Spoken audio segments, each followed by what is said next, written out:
Escúchenme bien, niños, porque lo que voy a contarles no es un cuento.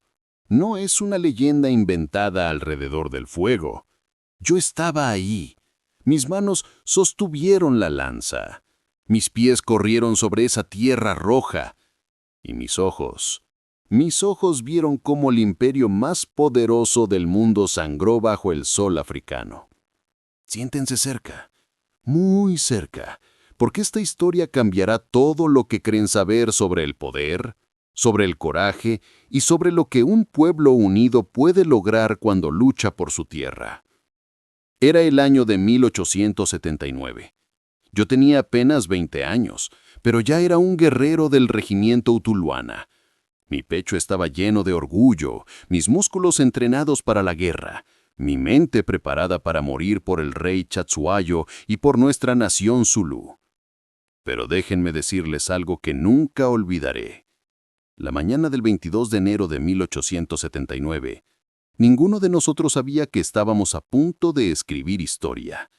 Ninguno sabía que ese día nosotros, con nuestras lanzas y escudos, derrotaríamos al ejército del Imperio Británico. ¿Saben lo que era el Imperio Británico en 1879?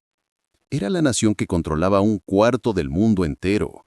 Sus barcos navegaban todos los océanos. Sus soldados habían conquistado continentes. Tenían rifles que podían disparar muerte a cientos de metros. Tenían cañones que rugían como el trueno. Tenían uniformes rojos que habían marchado victoriosamente desde India hasta Canadá. ¿Y nosotros? Nosotros teníamos lanzas, teníamos escudos hechos de cuero de vaca, teníamos nuestros cuerpos, nuestro coraje y algo más poderoso que cualquier arma. Teníamos nuestra tierra bajo los pies y el espíritu de nuestros ancestros en el corazón. Los días antes de la tormenta. Déjenme llevarlos atrás, unos días antes de la batalla. Necesitan entender cómo llegamos a ese momento. El rey Chatsuayo era nuestro líder, un hombre alto, fuerte, con ojos que podían ver el alma de un guerrero. Él no quería la guerra. ¿Me escuchan? Nuestro rey no quería la guerra con los británicos. Pero los blancos, ellos siempre querían más tierra, más oro, más poder. Sir Henry Bartle Frey, el alto comisionado británico, envió un ultimato imposible a nuestro rey. Exigía que desmontáramos nuestro sistema militar en 30 días. ¡30 días! Pedía que miles de guerreros entregaran sus armas, que destruyéramos nuestra forma de vida. Era como pedirle a un león que se arrancara sus propios colmillos. El rey Chetsuayo reunió a sus induna, sus consejeros. Yo estaba fuera de la gran choza real ese día, pero podía sentir la tensión en el aire como el peso antes de una tormenta. Los pájaros habían dejado de cantar. El viento se había detenido. Cuando nuestros líderes salieron, sus rostros estaban serios pero decididos. La guerra llegaría a nosotros, pero no huiríamos. No nos arrodillaríamos. En las semanas siguientes comenzó la movilización. De todas partes del reino Zulú, los regimientos empezaron a reunirse. Era algo magnífico de ver. Miles y miles de guerreros convergiendo. Cada regimiento con sus propios colores, sus propios cantos de guerra. Yo pertenecía al Utuluana, un regimiento de hombres jóvenes, fuertes, ansiosos por probar nuestro valor. Llevábamos escudos blancos con manchas negras. Nuestro comandante era un hombre llamado Mabu Menguana Candlela Ntuli, un veterano de muchas batallas, con cicatrices que contaban historias de valor. Entrenábamos cada día. La formación Cuernos de Búfalo era nuestra táctica sagrada. El pecho del búfalo avanzaba directamente contra el enemigo. Los cuernos izquierdo y derecho lo rodeaban por los flancos. Y los lomos, la reserva, esperaba detrás para golpear donde fuera necesario. Practicábamos correr. Corríamos hasta que nuestros pulmones ardían y nuestras piernas temblaban. Un guerrero zulú podía correr 50 kilómetros en un día. Podíamos movernos más rápido que cualquier ejército con todos sus vagones y caballos. Nuestras armas eran simples, pero mortales. La iclua, nuestra lanza de hoja corta y ancha, diseñada por el gran Shaka mismo. Hacía un sonido cuando la sacabas del cuerpo del enemigo. Iklua. De ahí venía su nombre. También llevábamos la lanza arrojadiza, más ligera para lanzar antes del combate cuerpo a cuerpo. Mi escudo era mi orgullo. Lo había hecho yo mismo, del cuero más fuerte, estirado y curado durante semanas. Era lo suficientemente grande para proteger mi cuerpo, pero lo suficientemente ligero para moverse con velocidad. El ejército británico cruza la frontera. En enero de 1879, Lord Chelmsford, el comandante del ejército británico, cruzó el río Buffalo con más de 15,000 hombres, divididos en 3 columnas. Ellos pensaban que sería fácil. Pensaban que en pocos días estarían marchando hacia Ulundi, nuestra capital real, y que el rey Sechuayo estaría arrodillado ante ellos.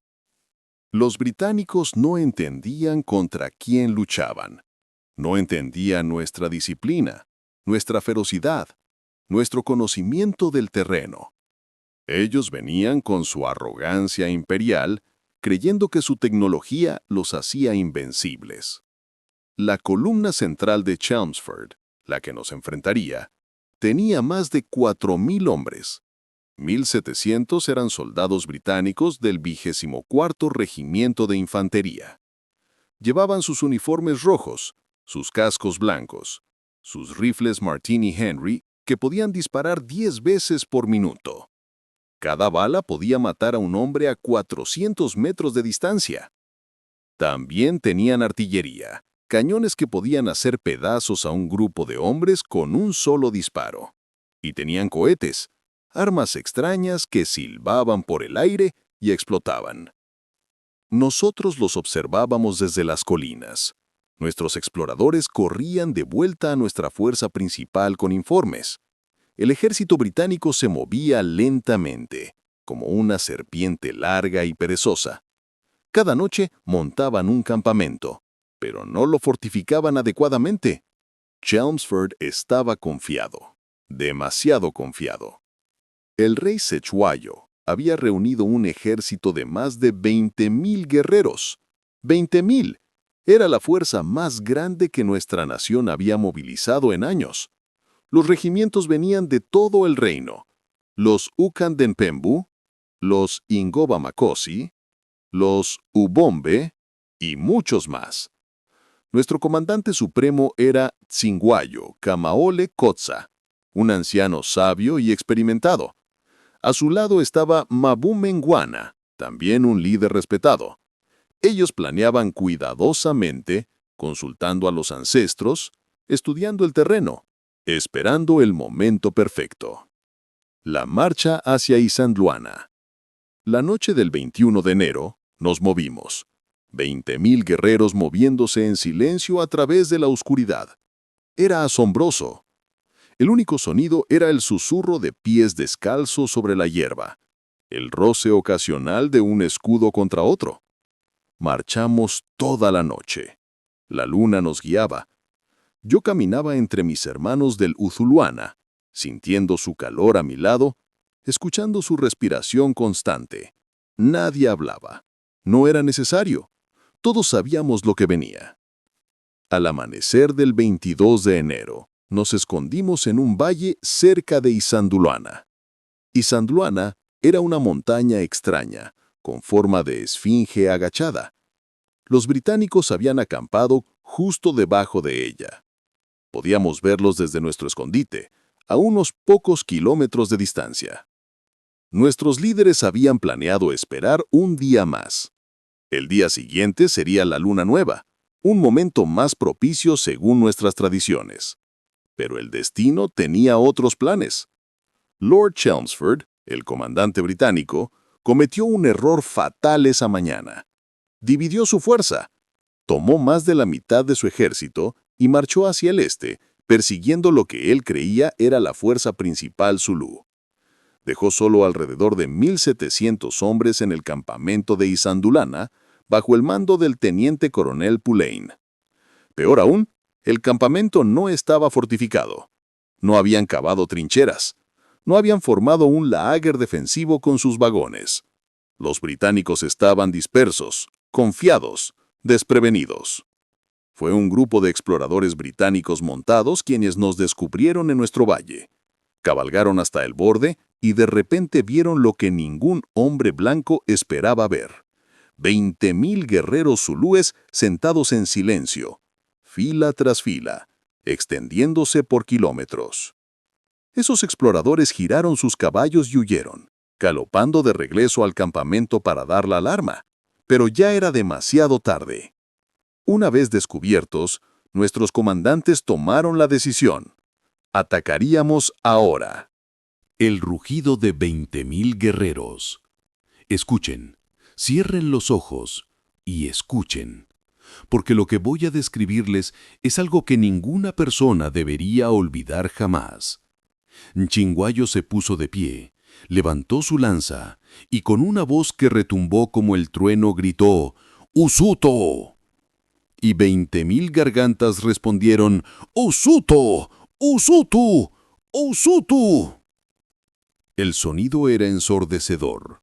Era el rugido de la tierra misma abriéndose. Era el grito de guerra de una nación que no se arrodillaría ante nadie. Nos levantamos como una ola negra. Los regimientos se formaron en la formación de cuernos de búfalo. El pecho avanzaría directamente hacia el campamento. El cuerno derecho barría hacia la izquierda británica, el cuerno izquierdo hacia la derecha, y los lomos esperaban detrás. Yo estaba en el pecho, con el Utulwana. Comenzamos a correr. Imaginen esto, kilómetros de guerreros corriendo en formación perfecta, sus escudos brillando al sol, sus lanzas apuntando hacia adelante como un bosque de muerte. La tierra temblaba bajo nuestros pies. El polvo se levantaba en nubes enormes. Cantábamos mientras corríamos, cantos de guerra que habían sido cantados por nuestros padres y los padres de nuestros padres. Los británicos nos vieron venir. Incluso desde la distancia pude ver pánico en el campamento. Hombres corriendo, gritando órdenes, formando líneas de batalla. Los soldados del 24 Regimiento comenzaron a formar sus líneas rojas, rodilla en tierra, rifles apuntando. Y entonces, cuando estábamos a unos 400 metros, el primer disparo. ¡Crack! Luego otro, y de repente cientos de rifles disparando al mismo tiempo. El sonido era como tela rasgándose, pero amplificado 1000 veces. Las balas silbaban por el aire como avispas furiosas. Los hombres a mi alrededor comenzaron a caer. Un guerrero a mi derecha agarró su garganta y cayó. Otro a mi izquierda fue lanzado hacia atrás como golpeado por un martillo invisible. La sangre salpicaba. Los gritos de los heridos se mezclaban con nuestros cantos de guerra. Pero no nos detuvimos. No podíamos detenernos. Para un guerrero zulú, detenerse era morir. Avanzar era la única opción. El infierno de fuego y acero. Los británicos disparaban en descargas. Una línea disparaba, luego se arrodillaba para recargar mientras la línea detrás de ellos disparaba. Era una máquina de matar perfectamente organizada. Las balas caían sobre nosotros como lluvia mortal. Pero seguíamos viniendo. Por cada hombre que caía, había 10 más detrás de él. Éramos una marea imparable. Los cañones británicos comenzaron a disparar. ¡Bum! ¡Bum! Las explosiones arrancaban huecos en nuestras líneas. Vi a 5 guerreros desaparecer en una nube de humo y sangre cuando un proyectil de cañón explotó entre ellos. Los pedazos de metralla zumbaban, cortando carne y huesos. Los roquetes también, esas armas extrañas que silbaban por el aire dejando rastros de humo. Algunos explotaban en medio de nosotros. Otros fallaban, disparándose salvajemente en direcciones impredecibles. Pero seguíamos corriendo. Nuestros cuernos estaban haciendo su trabajo. El cuerno derecho, liderado por los jóvenes guerreros del Ingobamacosi, corrió con tal velocidad que los británicos apenas podían seguirlos con sus rifles. Barrieron alrededor del flanco izquierdo británico, amenazando con rodear todo el campamento. El cuerno izquierdo hizo lo mismo en el otro lado. De repente, los británicos se dieron cuenta. Estaban siendo rodeados. A 200 metros, las balas eran más precisas, más mortales. Vi a mi mejor amigo, Ntunsi, caer con un agujero en el pecho. Sus ojos me encontraron por un segundo, llenos de sorpresa más que de dolor. Luego cayó, y la ola de guerreros detrás de nosotros lo pasó. No había tiempo para llorar, no había tiempo para nada, excepto correr y gritar y prepararse para el choque. A 100 metros podía ver las caras de los soldados británicos, caras blancas, algunas muy jóvenes con ojos abiertos por el miedo. Podía ver sus dedos temblando mientras metían cartuchos en sus rifles. Podía ver a sus oficiales gritando órdenes, sus sables brillando. A 50 metros, lancé mi lanza arrojadiza. Voló por el aire y vi cómo se clavaba en el hombro de un soldado. Él gritó y cayó. Y entonces, finalmente, después de correr a través del infierno de balas y explosiones, después de ver a cientos de mis hermanos caer, chocamos contra ellos. El combate cuerpo a cuerpo. El impacto fue terrible. Lanzas contra bayonetas, escudos contra rifles, cuerpos contra cuerpos. Salté sobre un muro bajo de piedras, y mi Iklua encontró el estómago de un soldado británico. Él dejó caer su rifle y me miró con ojos vidriosos. Saqué la lanza con ese sonido característico. Iklua. Sangre caliente salpicó mi pecho. No había tiempo para pensar. Otro soldado apuñaló hacia mí con su bayoneta. Desvié con mi escudo, giré, y mi lanza encontró su costado. Cayó gritando. Alrededor de mí, el mundo era caos. El sonido era ensordecedor.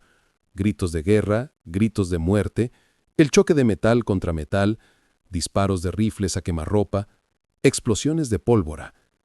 El olor era abrumador. Sudor, sangre, pólvora quemada, tripas abiertas. Los soldados del 24º Regimiento luchaban valientemente. Tengo que darles eso, incluso cuando vieron que estaban siendo rodeados, incluso cuando vieron la muerte venir en forma de miles de guerreros, siguieron luchando. Formaron pequeños grupos, espalda con espalda, disparando y apuñalando.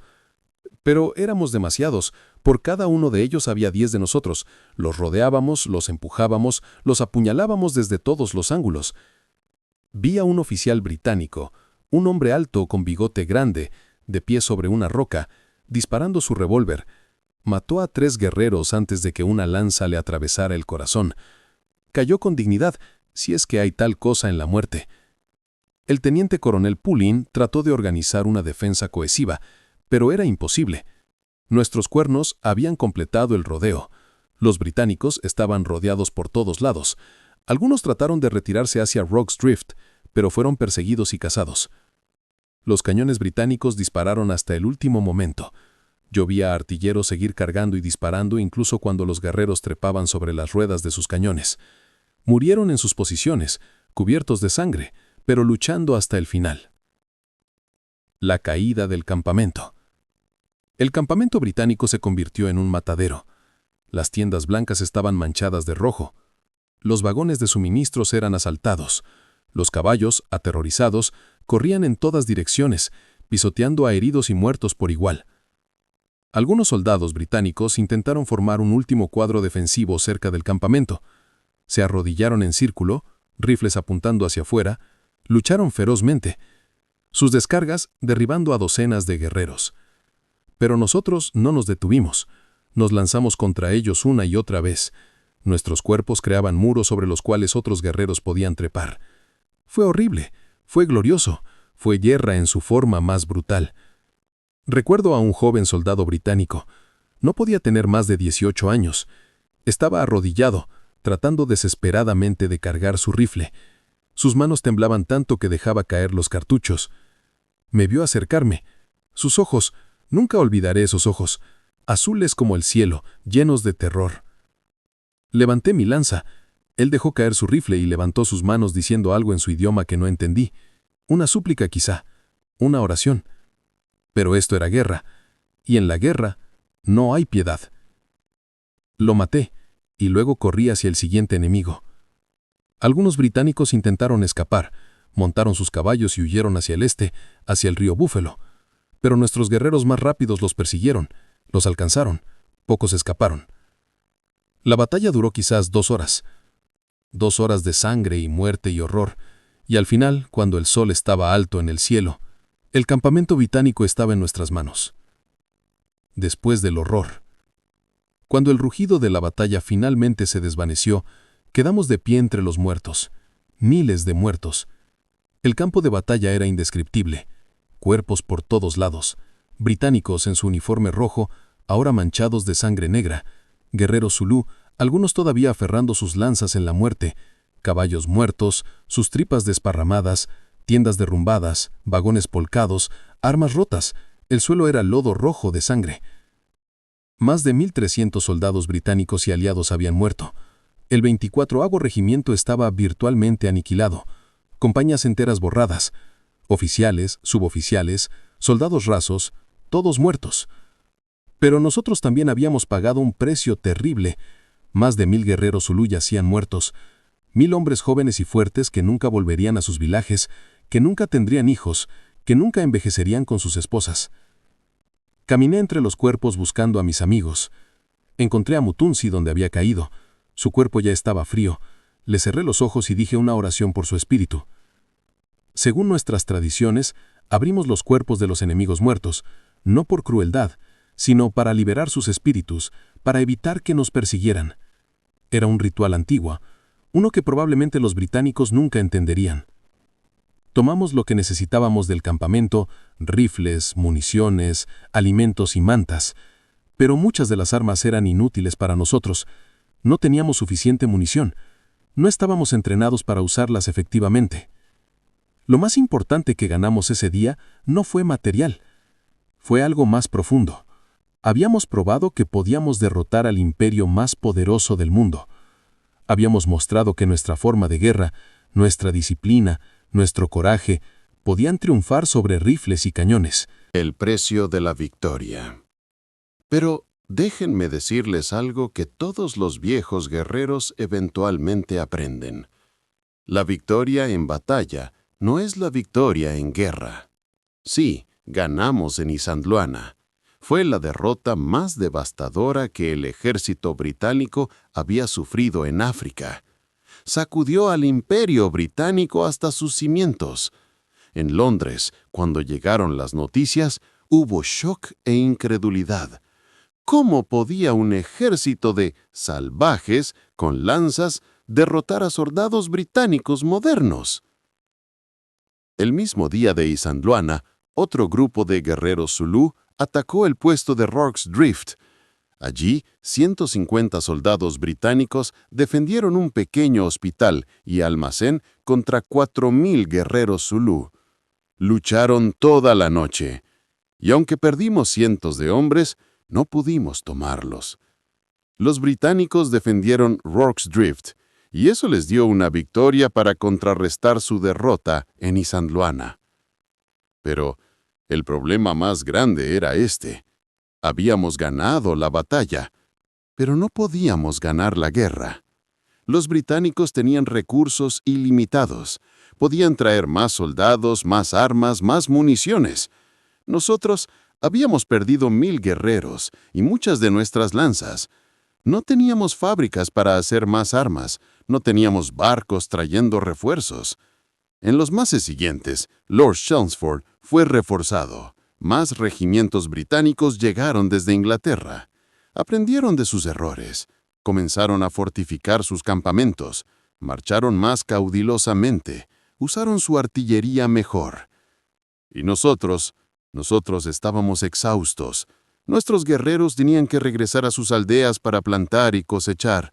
No podíamos mantener un ejército grande en el campo indefinidamente. La batalla final. En julio de 1879, 6 meses después de Isandlwana, los británicos marcharon hacia Ulundi, nuestra capital real. Esta vez no cometieron errores. Formaron un cuadrado masivo, miles de soldados con sus rifles apuntando hacia afuera, artillería en las esquinas. Atacamos, por supuesto que atacamos. Éramos guerreros zulú, no sabíamos cómo rendirnos. Corrimos contra ese cuadrado con el mismo coraje que mostramos en Isandlwana. Pero esta vez ellos estaban preparados. Sus descargas de rifle eran constantes, sin pausa. Los cañones Gatling disparaban cientos de balas por minuto. La artillería nos destrozaba. Intentamos romper sus líneas, lo intentamos una y otra vez, pero cada vez éramos rechazados. Los muertos se apilaban, la sangre corría en ríos. Finalmente, después de horas de matanza, nos retiramos. Habíamos sido derrotados. Las lecciones de un viejo guerrero. El anciano hace una pausa, sus ojos se vuelven distantes. Entonces, ¿qué significa todo esto? ¿Por qué les cuento esta historia ahora, tantos años después? Porque Isandlwana nos enseñó algo importante. Nos enseñó que el coraje importa, que la disciplina importa, que luchar por tu tierra, por tu gente, por tu forma de vida, eso importa. Pero también nos enseñó algo más doloroso, que el coraje solo no es suficiente, que puedes ganar una batalla y aún perder la guerra, que el mundo es complicado y que a veces el más fuerte simplemente tiene más recursos, más tiempo, más capacidad para continuar luchando. He vivido mucho tiempo. He visto el mundo cambiar de maneras que nunca hubiera imaginado cuando era un joven guerrero corriendo hacia las líneas británicas. He visto a nuestro pueblo adaptarse, sobrevivir, encontrar nuevas formas de mantener nuestro espíritu vivo, aún bajo el gobierno de otros. Pero nunca he olvidado ese día. Nunca he olvidado cómo se sentía ser parte de 20,000 guerreros moviéndose como uno solo. Nunca he olvidado el orgullo de saber que, por un día brillante y sangriento, probamos que no éramos inferiores a nadie. Los británicos escribieron sus historias sobre Isandlwana, honraron a sus muertos, dieron medallas a los sobrevivientes de Rorke's Drift, y eso está bien. Ellos también lucharon valientemente. Pero esta es nuestra historia, la historia de cómo los Zulú, con nuestras lanzas y nuestros escudos y nuestros corazones llenos de fuego, derrotamos al ejército más poderoso del mundo. El significado para nuestro futuro. El anciano se inclina hacia adelante. Su voz se vuelve intensa. Escuchen bien, porque esto es lo más importante que les diré. Isandlwana no fue solo una batalla. Fue un momento que mostró al mundo que los africanos no éramos lo que ellos pensaban. No éramos salvajes sin disciplina o inteligencia. Éramos guerreros, estrategas, organizados y capaces. Nuestros comandantes, Nchingwayo y Mabumengwana, ejecutaron una maniobra de pinza perfecta. Usaron el terreno, usaron la sorpresa, coordinaron 20,000 hombres sin radios, sin teléfonos, solo con mensajeros corriendo y el entendimiento compartido de nuestras tácticas. Los británicos tenían toda la tecnología. Tenían rifles que podían disparar rápido y lejos. Tenían cañones y cohetes. Tenían uniformes y botas y tiendas y toda la maquinaria de un ejército moderno. Nosotros teníamos disciplina, teníamos coraje, teníamos conocimiento de nuestra tierra, teníamos unidad de propósito. Y por un día, eso fue suficiente. Pero aquí está la verdad más profunda. Isandlwana no salvó nuestra independencia. Los británicos todavía nos conquistaron. Nuestro reino fue dividido y destruido. Nuestro rey fue exiliado. Entonces, ¿fue una victoria sin sentido? No, nunca. Porque Isandlwana vive en el corazón de cada Zulú. Nos recuerda quiénes somos. Nos recuerda que nuestros ancestros no se rindieron sin luchar. Nos recuerda que somos capaces de grandes cosas cuando estamos unidos. Y más que eso, Isandlwana envió un mensaje al mundo, que los pueblos colonizados podían resistir, que la victoria era posible. Otras naciones africanas escucharon sobre Isandlwana y se inspiraron. Otras personas colonizadas en todo el mundo escucharon y supieron que la resistencia era posible. Los rostros que nunca olvidaré. El anciano cierra sus ojos. Lágrimas brillan en sus mejillas arrugadas. Hay rostros que veo cada noche cuando cierro los ojos. Ntunsi, mi hermano de armas, cayendo con ese agujero en su pecho. Mbele, un joven guerrero de solo 17 años, sonriendo mientras corríamos hacia las líneas británicas, luego desapareciendo en una explosión de cañón. Veo al soldado británico joven, ese con ojos azules, suplicando por su vida. A veces me pregunto, ¿tenía una madre esperándolo en casa? Una hermana, una novia que nunca supo qué le pasó. Veo a nuestros comandantes, Nchingwayu levantando su lanza y gritando Usutu, con una voz que parecía venir de los ancestros mismos. Veo a Mabumengwana corriendo junto a nosotros, un hombre de más de 50 años moviéndose como si tuviera 20. Veo el polvo rojo levantándose como sangre en el aire. Veo el sol brillando sobre miles de lanzas. Veo escudos chocando contra rifles. Veo valentía de ambos lados, porque en la guerra, la valentía no pertenece solo a un bando. Y veo algo más. Veo el fin de una era, porque después de Isanluana, nada volvió a ser lo mismo. El mundo estaba cambiando. Las armas estaban volviéndose más mortales. Los imperios estaban expandiéndose. Y nosotros, con nuestras lanzas y nuestras tradiciones antiguas, estábamos siendo empujados hacia un mundo nuevo que no entendíamos completamente. Lo que la guerra me enseñó.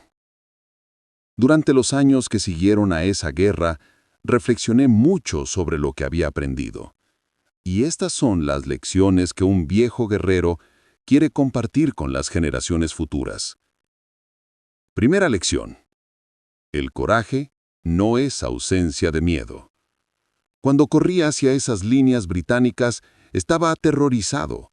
Cada fibra de mi ser gritaba que me detuviera, que huyera. Veía a mis hermanos cayendo a mi alrededor. Escuchaba el silbido de las balas. Sabía que cada paso podía ser el último, pero seguí corriendo, porque el verdadero coraje no es no tener miedo.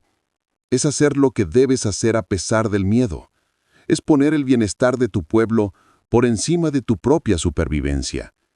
Cada guerrero en ese campo ese día tenía miedo. Los británicos también.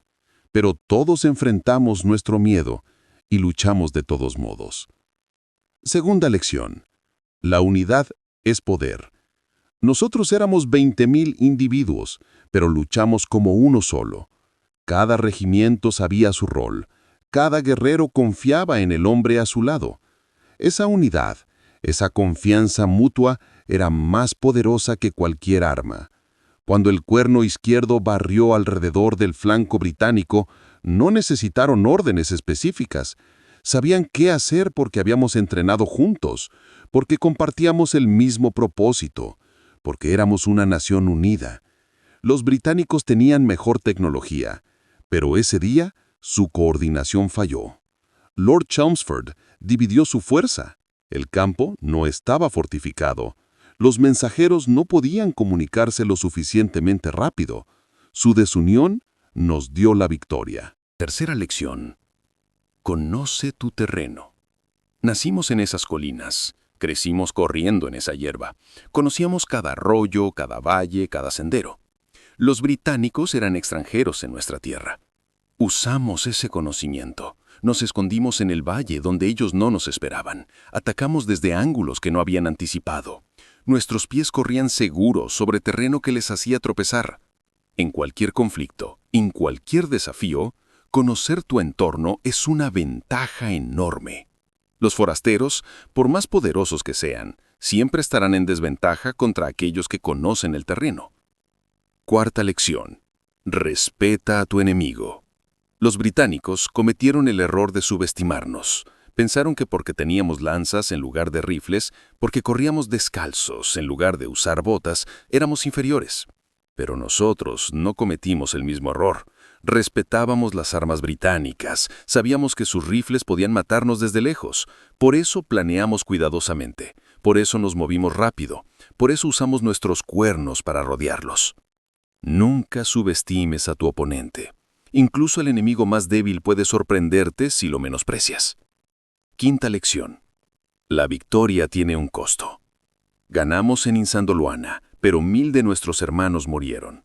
1000 madres perdieron hijos, 1000 esposas perdieron maridos, 1000 niños se quedaron sin padres. Y al final, esa victoria no salvó nuestro reino. Los británicos regresaron más fuertes. Nos conquistaron de todos modos. ¿Valió la pena? A veces me lo pregunto en las noches largas. ¿Habrían muerto menos si nos hubiéramos rendido desde el principio? ¿O la resistencia, incluso fallida, tiene su propio valor? Creo que sí. Creo que hay cosas por las que vale la pena luchar, incluso si sabes que puedes perder. La dignidad, la libertad, el derecho a vivir en tu propia tierra según tus propias tradiciones. Pero nunca olviden el precio. Nunca glorifiquen la guerra sin recordar su costo terrible. Los años posteriores. Después de la guerra, el reino Zulú fue dividido en 13 regiones, cada una bajo un jefe diferente, todos controlados por los británicos.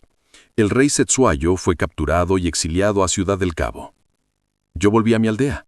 Traté de retomar mi vida. Pero ¿cómo puedes volver a ser la misma persona después de haber visto lo que vi? Después de haber hecho lo que hice? Me casé. Tuve hijos, planté maíz y crié ganado. En los días tranquilos, casi podía olvidar. Casi podía pretender que era solo un granjero, nada más. Pero luego, en las noches, los sueños venían. Soñaba que estaba corriendo de nuevo hacia las líneas británicas. Soñaba que veía a Amtunsi caer una y otra vez. Soñaba con el olor a sangre y pólvora. Y a veces, en esos sueños, todo era diferente. A veces ganábamos la guerra completa. Los británicos se iban y nunca volvían. El rey Setsuayo reinaba hasta su vejez. Nuestro reino prosperaba. Pero luego despertaba. Y la realidad estaba ahí. Vivíamos bajo el dominio británico. Nuestras tierras habían sido tomadas. Nuestras tradiciones eran suprimidas. Nuestros jóvenes trabajaban en las minas, lejos de sus familias. El legado de los caídos. Muchos años después, en 1906, hubo otra rebelión. La rebelión de Bambata. Yo era demasiado viejo para luchar entonces, pero mi hijo mayor se unió. Le dije que no fuera. Le dije que había visto suficiente guerra, que sabía cómo terminaba. Le dije que los británicos ahora tenían ametralladoras que podían disparar cientos de balas por minuto, que la resistencia armada ya no era posible. Pero él me miró con ojos llenos de fuego y me dijo: «Padre, tú luchaste en Insandoluana. Me contaste cómo derrotamos al imperio más poderoso del mundo. ¿Cómo puedo hacer menos?». Y comprendí. Comprendí que Insandoluana se había convertido en algo más grande que la batalla misma. Se había convertido en un símbolo, en una inspiración, en una prueba de que éramos capaces de cosas grandes. Mi hijo murió en esa rebelión. Lo encontraron en una colina rodeado de casquillos de bala vacíos, su lanza todavía en su mano. Dicen que mató a 3 soldados antes de caer. Lloré por él. Lloré como no había llorado desde la guerra. Pero también estaba orgulloso, porque él había elegido luchar por algo en lo que creía, tal como yo lo había hecho. Reflexiones de un anciano. El viejo guerrero mira hacia el fuego. Su voz se vuelve suave. Ahora soy muy viejo. Mis días de correr terminaron hace mucho. Mis días de luchar también. Paso mis días aquí, en mi aldea, contando historias a los niños que vienen a escuchar. Y me pregunto, ¿qué recordará la historia de nosotros? ¿Seremos solo una nota al pie en la historia del Imperio Británico? ¿O nuestra resistencia significará algo más? Creo que hay diferentes tipos de victorias.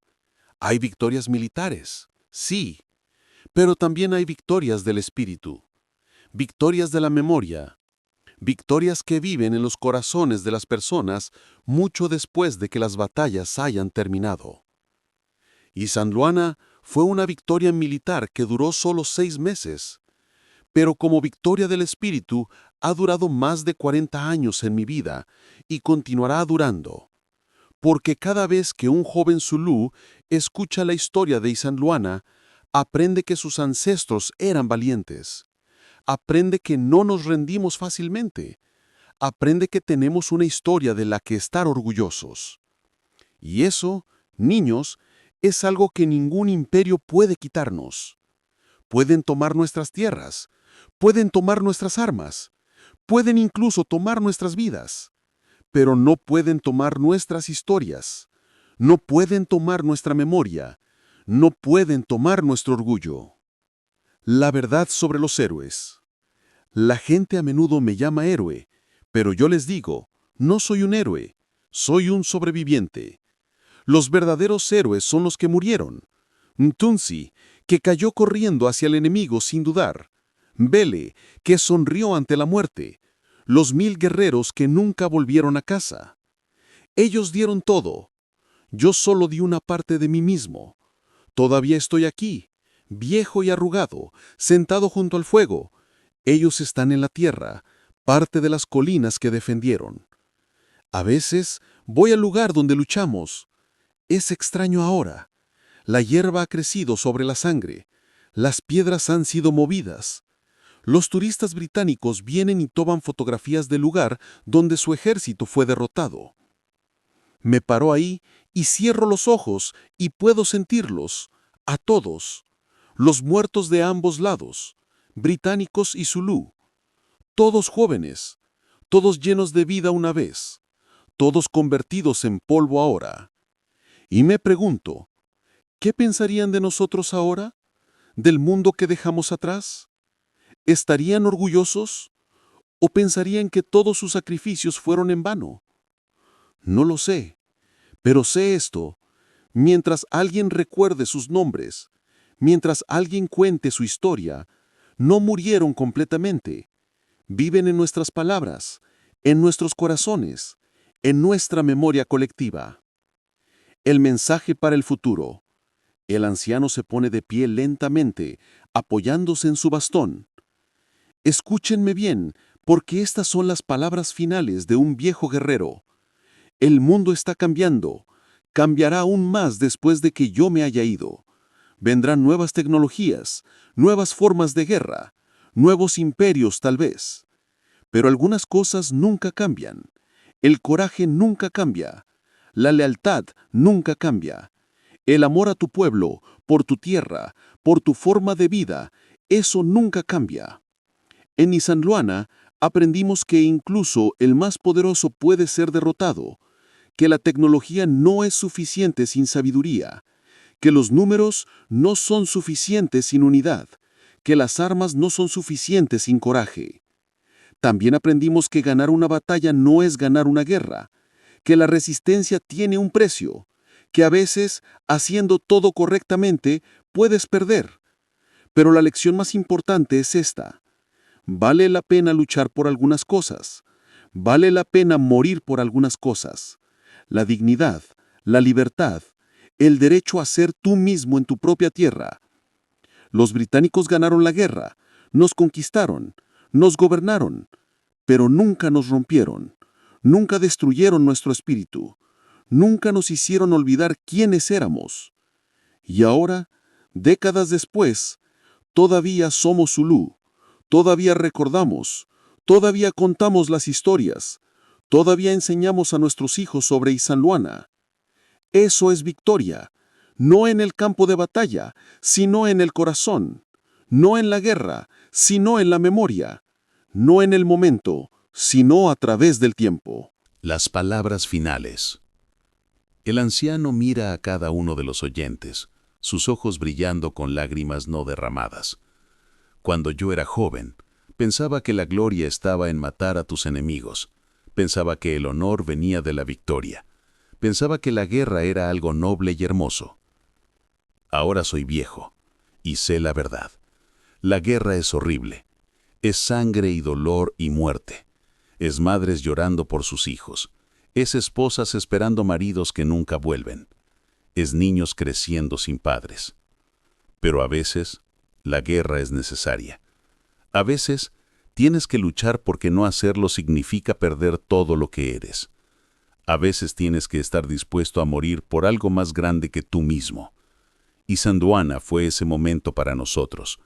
Fue el momento en que dijimos, no nos arrodillaremos, no entregaremos nuestras armas, no dejaremos que destruyan nuestra forma de vida sin luchar.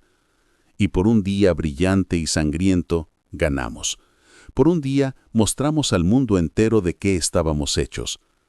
¿Cambió algo a largo plazo? Tal vez no de la forma que esperábamos. Los británicos todavía nos conquistaron, todavía perdimos nuestra independencia, pero cambió algo más profundo. Cambió cómo nos vemos a nosotros mismos, cambió cómo el mundo nos ve. Probamos que éramos guerreros, no víctimas, que éramos estrategas, no salvajes, que éramos una nación, no solo una colección de tribus. Y esa prueba vive todavía.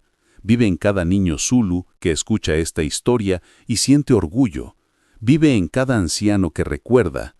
Vive en la tierra misma, en las colinas de Isandlwana, donde 1000 de nuestros hermanos duermen para siempre. El canto del guerrero. El anciano comienza a cantar con voz temblorosa, pero fuerte. Usutu, Usutu. Corrimos como el viento, luchamos como leones, morimos como guerreros. Nuestras lanzas bebieron sangre, nuestros escudos recibieron balas, nuestros corazones nunca flaquearon. Recuérdanos, no por cómo morimos, sino por cómo vivimos. Con coraje, con honor, con orgullo. Somos Zulu. Somos los que derrotaron un imperio. Somos los que nunca se arrodillaron.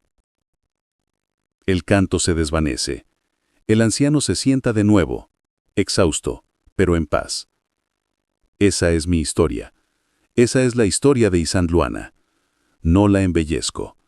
No miento sobre el horror, sobre el dolor, sobre el precio que pagamos, pero tampoco me avergüenzo, porque estuve ahí. Corrí hacia esas armas, luché junto a mis hermanos, vi lo imposible hacerse realidad. Vi a un ejército de guerreros con lanzas derrotar al ejército más poderoso del mundo. Y nadie nunca podrá quitarme ese recuerdo. Epílogo, la voz del tiempo. El anciano mira hacia el horizonte donde el sol comienza a ponerse. Pronto me reuniré con mis hermanos. Pronto cruzaré al mundo de los ancestros, y cuando lo haga, tendré historias que contarles. Les contaré sobre un día en enero de 1879. Les contaré sobre 20.000 guerreros corriendo como el viento. Les contaré sobre el rugido de Usutu, haciendo temblar las montañas. Y espero que me reciban bien. Espero que Mtunsi esté ahí, sonriendo, sin agujero en su pecho. Espero que todos los que cayeron ese día estén ahí, jóvenes y fuertes otra vez, sin heridas, sin dolor. Y espero que me digan que hice lo correcto al sobrevivir, que hice lo correcto al contar la historia una y otra vez, año tras año, para que nadie olvidara. Porque esa es mi misión ahora. Ya no soy un guerrero con lanza, soy un guerrero con palabras, y mi batalla es contra el olvido. Mientras alguien recuerde Isandlwana, mientras alguien cuente la historia, nuestros hermanos caídos no murieron en vano. Su sacrificio tendrá significado. Su coraje será recordado. Y tal vez, solo tal vez, algún joven en el futuro escuchará esta historia y aprenderá algo. Aprenderá sobre el coraje, sobre la resistencia, sobre luchar por lo que crees e incluso cuando las probabilidades están en tu contra. Aprenderá que los Zulu somos un pueblo orgulloso, un pueblo valiente, un pueblo que nunca se rindió sin luchar. Aprenderá que, una vez, hace mucho tiempo, cuando el Imperio Británico parecía invencible, cuando sus soldados de rojo marchaban conquistando el mundo, nosotros los detuvimos. Por un día glorioso y terrible, nosotros los derrotamos. Y ese día vivirá para siempre. Yo estuve ahí. Yo vi la victoria. Yo soy Mikonto, guerrero del regimiento Utulwana. Y esta es mi historia. Usutu,